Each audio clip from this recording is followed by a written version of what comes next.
번역가들이 번역할 때 물론 원문의 기본을 두고 하는 건데 읽는 사람을 생각해서 번역하는 부분들도 있고 영어에서 한글로 번역하는 경우도 있지만 영어에서 한글로 번역된 것도 참고 아니 독일어로 번역된 것도 참고 약간 이렇게 한다는 거죠.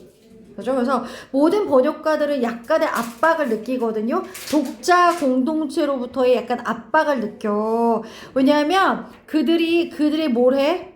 작업하고 있잖아. 번역가가 그들의 번역을 하는 이유는 독자를 위해서 번역하는 거잖아. 그죠? 그래서 they are doing their work for the readers잖아 원래. for the readers. 근데 readers 지우고 whom 썼고 목적격 관계 대명사로 뒤에는 for 앞으로 빼갖고 for whom이 된 거잖아요. 그죠? 그래서 모든 번역가들은 독자들로부터 압박감을 느꼈고 사실은 그들은 그 독자들을 위해서 작업을 하고 있는 거니까.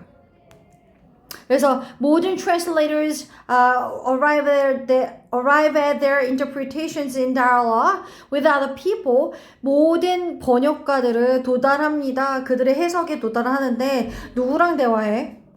다른 사람들과의 대화 속에서 그들의 해석에 도달합니다.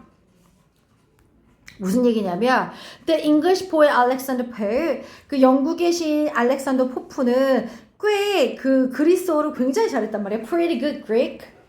그리스어를 pretty good, 굉장히 잘했어. 근데 when he set about translating Homer's Iliad, 호머의 일리아드라는 책을 번역하는 걸 착수했단 말이야. set about 시작했다는 말이야. 착수했다는 건 그 사람의 그 일리아드 책을 뭔가 이렇게 하려고 했어. 근데 in the early 18th century, 18세기 초반에 he was not on his own.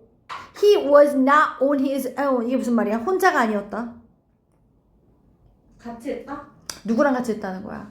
독자들의 기대와 혹은 다른 사람의 번역과 이런 걸 기반으로 했다는 거니까 혼자 했다는 건 아닌 걸 얘기하는 거지.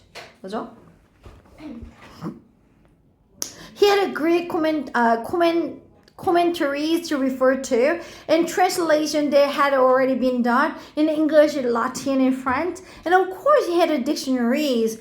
혼자서 아무것도 없는 상태에서 번역한 게 아니라 걔는 뭐가 있었어? 이미 그리스어로 된 해석들 쫙 있잖아. 뭐 주석 달린 거나 이런 것도 to refer to 참고했겠죠. 참고할 수 있는 이미 해설들도 많았고 그리고 이미 영어나 라틴어나 프랑스어로 이미 행해졌던 헤드빈던 별표 이미 행해졌던 거니까 헤드 PP에서 과거 완료 나왔고 행해진 거니까 수동태니까 빈 들어갔고 이미 행해졌던 다른 언어로 행해졌던 번역본들도 있었고 물론 뭐도 있어? 사전도 있었겠지.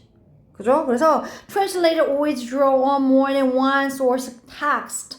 얘네는 당연히 draw on 활용하겠죠. 의존하겠죠. more than 뭐뭐 이상 한 가지 원본 이상을 쓰겠죠. 그죠?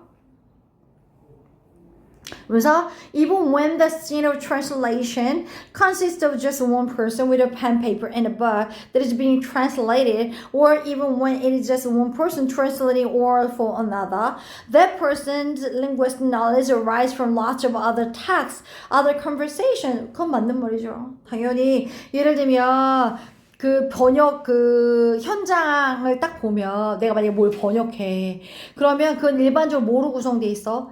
번역가 한 사람이 앉아가지고 펜 필요하고요. 번역해야 되니까 종이 필요하겠죠. 그리고 책도 필요하죠. 근데 어떤 책이죠? 현재 번역되어지고 있는 책이지. 현재 진행 수동태 써야지. is being translated 별표. 번역 현장을 보면 번역가들 아침에 일찍 일어나가지고 앞에 컴퓨터 띄워놓고 요즘에 컴퓨터 띄워놓잖아. 근데 얘네 같은 경우는 어때? 종이랑 펜이랑 내가 하고 있는 책 옆에다 낄 거 아니야. 끼고 있을 거 아니야. 근데 거기다가 아니면 한 사람이 뭐 하고 있어도 one person translating orally for another. 또 다른 사람을 위해서 말로 구두로 번역하고 있었어. 만약에 그렇다고 치면 그랬을 때 그 사람의 언어적인 지식은 어디서 왔니? 많은 다른 글들로 왔을 거고 다른 대화들로부터 왔겠지.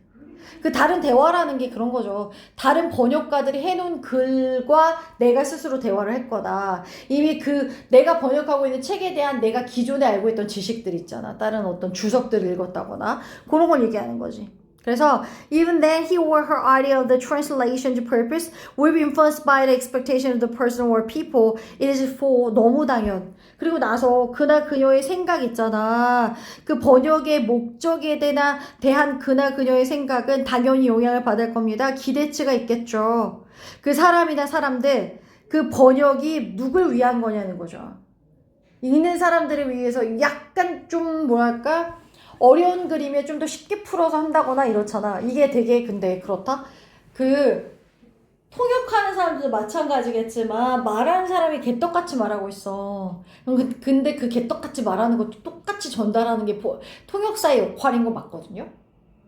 근데 그러면 안 된다. 좀 그렇잖아. 근데 사실 욕을 했는데 욕을 전달 안 할 수도 없고. 잠깐 약간 그렇지 않아요? 근데 번역가도 마찬가지로 이 글을 읽게 될 사람을 위해서 아무래도 좀 글을 좀 변경할 수 있는 거죠. 그러니까 원문은 그대로 두되 약간 뭐 맛을 살려서 뭐 번역을 할 거 아니야? 그러니까 in both these senses 이게 뭐야? 두 가지 의미. 이 두 가지 의미가 뭔데? 사실 번역하는 사람의 언어적 지식은 다른 모든 걸 참고한 상태. 그죠? 두 번째는 내가 하는 모든 번역은 누군가를 위한 거다야. 그죠? 이런 면에서 every translation is a crowd translation. 맞지 않냐? 모든 번역은 진짜 군중 번역이다. 군중 번역이 되게 여러 가지인 거지. 군중을 위한 번역일 수도 있고 이미 군중에 의한 번역을 내가 이미 이용했으니까 그런 의미일 수도 있겠고. 그러면 뒤로 넘기면 답은 1번이네요. Every translation is a crowd translation.